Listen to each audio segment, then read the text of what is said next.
Super കൺമണി സീരിയലിൻ്റെ latest promo വിശേഷങ്ങളിലേക്ക് എല്ലാവർക്കും സ്വാഗതം. അങ്ങനെ മാനസയെ ശരിക്കും പൊളിച്ചടുക്കി അവളെ ചവിട്ടി പുറത്താക്കാണ് കൃഷ്. തനിക്കിനി കൃഷിൻ്റെ അടുത്ത് അധികം സ്വാധീനം ചെലുത്താനൊന്നും പറ്റില്ല എന്ന് അറിഞ്ഞുകൊണ്ട് തന്നെയാണ് മാനസ ആ നാടകം അവിടെ കളിക്കുന്നത്. തനിക്ക് കൃഷിൻ്റെ കാര്യത്തിൽ വിഷമമുണ്ടെന്നും തനിക്ക് പറ്റാവുന്ന വിധത്തിലൊക്കെ കൃഷിൻ്റെ മനസ്സ് മാറ്റാൻ ശ്രമിച്ചിട്ടുണ്ട് എന്നൊക്കെ ആൻറ്റിയമ്മയ്ക്ക് ബോധ്യപ്പെടണമല്ലോ. എന്നാലല്ലേ ബലരാമനുമായിട്ടുള്ള തൻ്റെ കല്യാണം നടത്താൻ വേണ്ടി ആൻറ്റിയമ്മ മുഖാന്തരം സാഗറും സുജാതയും അത് സ്പീഡാക്കിയുള്ളൂ. തന്നോട് സിമ്പതിയും ആൻറ്റിയമ്മയ്ക്ക് തോന്നണമല്ലോ. അതാണ് മാനസയുടെ ഉദ്ദേശം.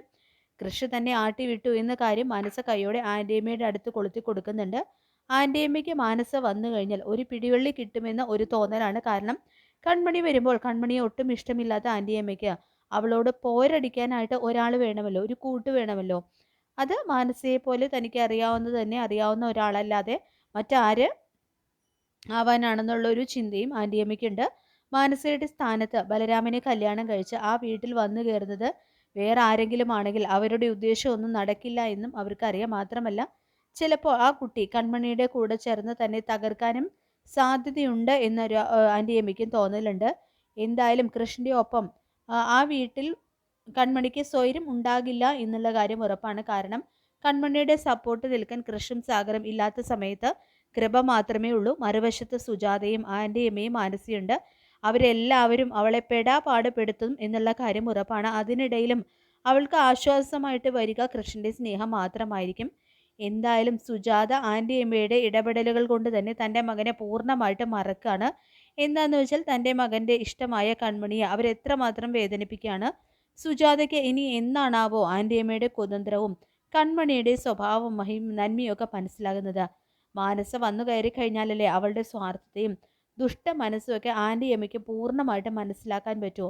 ഇതിപ്പോൾ മാനസ ഇടയ്ക്ക് ആ വീട്ടിൽ വന്നു കയറുമ്പോൾ അവളുടെ യഥാർത്ഥ സ്വഭാവം പുറത്തു കാട്ടാതെ നല്ല പിള്ള ഞമഞ്ഞാണല്ലോ നിൽക്കുന്നത്. സ്ഥിരം ആ വീട്ടിൽ തന്നെ ആകുമ്പോൾ എപ്പോഴെങ്കിലും യഥാർത്ഥ സ്വഭാവം പുറത്തു വരും. അപ്പോൾ സുജാതയുടെ മനസ്സ് മാറുമായിരിക്കണം. കൃപ കൺമണിയോട് അമ്മ പാവമാണെന്നും അമ്മയുടെ മനസ്സ് മാറുന്നത് ആൻറ്റിയമ്മ ആണെന്നുള്ള സത്യമൊക്കെ പറയുന്നുണ്ട്.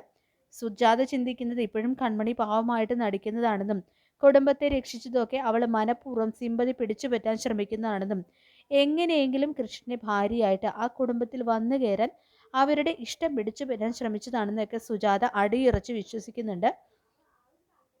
അതൊന്നും തിരുത്തി കൊടുക്കാൻ വേറെ ആരും ശ്രമിക്കുന്നുമില്ല. മനസ്സിൽ കൂടുതൽ അവരുടെ ആ വീട്ടിൽ ആളുകളുള്ളൂട്ടോ. എന്തായാലും സുജാത കൺമണിയെ രഹസ്യമായിട്ട് വിളിച്ച് നീ വിചാരിച്ച കാര്യം സാധിച്ചെടുത്തു എന്നല്ലൊക്കെ ചോദിക്കുന്നുണ്ട്. ഇത് കേട്ട് കൺമണിക്ക് സങ്കടം വരികയാണ്. സുജാത ആയതുകൊണ്ടാണ് കൺമണി ഒന്നിനും മറുപടി പറയാതെ കടിച്ചു പിടിച്ച് എല്ലാം സുജാത പറയുന്നതെല്ലാം കേട്ട് സഹിച്ചു നിൽക്കുന്നത്. കൃഷ്ണന് വേണ്ടി എത്ര അപമാനങ്ങൾ വേണമെങ്കിലും കൺമണി സഹിക്കും. സാഗർ ശ്രീനിയെ മാറ്റി നിർത്തി ശ്രീനിക്ക് എത്ര പവൻ തരാൻ പറ്റും, മിനിമം 250 വേണമെന്നൊക്കെ ഗൗരവത്തിൽ പറയുന്നുണ്ട്. ഒരു കാര്യം ഞാൻ പറയാം, പക്ഷെ നിന്നെ കൃഷ്ണനൊപ്പം സന്തോഷമായിട്ട് ജീവിക്കാൻ ഞാൻ വിടില്ല എന്നൊക്കെ സുജാത കൺമണിയോട് പറയുന്നുണ്ട്. അമ്മായിമാർ ധനലക്ഷ്മിയെ അടിച്ചു പുറത്താക്കാണ്. അപ്പോൾ സുജാത പറയുന്നത് കേട്ട് വരികയാണ് കൃപ. എന്നിട്ട് എന്താമേ കോമഡി പറയുന്നത് എന്നൊക്കെ ചോദിക്കുന്നുണ്ട്. സുജാതയാണെങ്കിൽ അവിടെ നിന്നും പോയപ്പോൾ കൃപ ഓരോന്ന് പറഞ്ഞ് കൺമണിയെ സന്തോഷിപ്പിക്കുകയാണ്. പിന്നീട് ബലരാമനെ കാണാനായിട്ട് സുമിത്ര ആവശ്യപ്പെടുന്നതിനനുസരിച്ച് ബലരാമൻ കാണാൻ പോകുന്നുണ്ട്. അമ്മായിമാർ എന്തൊക്കെയോ പെട്ടിയൊക്കെ ചുമന്ന് പുറത്തെത്തിക്കുകയും ചെയ്യുന്നുണ്ട്. ധനലക്ഷ്മി എടുത്തു വെച്ച പെട്ടികളാണോ എന്നറിയില്ല. എന്തായാലും കൺമണിയുടെ ജീവിതം പ്രതിസന്ധികളിൽ കൂടെ തന്നെയാണ് കേട്ടോ പോയിക്കൊണ്ടിരിക്കുന്നത്.